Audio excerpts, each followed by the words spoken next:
A series of reports this week from the United Nations show a number of African countries are finding it increasingly difficult to put food on the table. In fact, more than 1 million children in the region are at risk of dying from malnutrition this year. For the full story, we turn to our Oh Soo-young.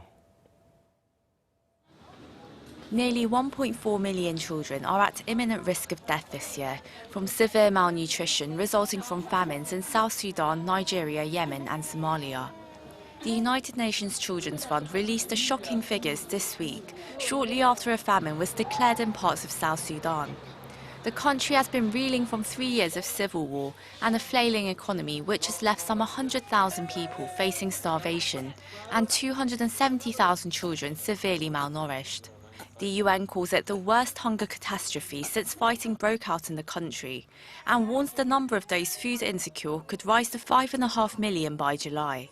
Food security in northeast Nigeria has also been plagued by conflict.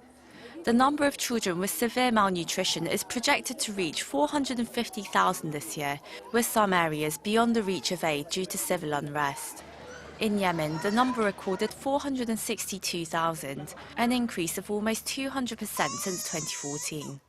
In Somalia, a prolonged drought has worsened the already precarious access to food. Some 6.2 million people, nearly half the population, now face acute food insecurity, and 185,000 children are expected to become severely malnourished this year.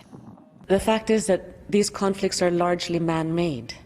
Children are dying because of man-made, conflict-affected disasters. In 2017, that's shameful. A severely malnourished child is up to 9 times more likely to die of diseases like measles or malaria or cholera than a healthy child. UNICEF is working with its partners to deliver therapeutic treatment to 940,000 severely malnourished children across the 4 countries.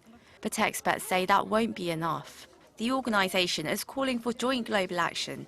This means sufficient funding, access to areas in dire need of aid, as well as political solutions to make hunger history for millions of children in our world. Oh Soo-young, Arirang News.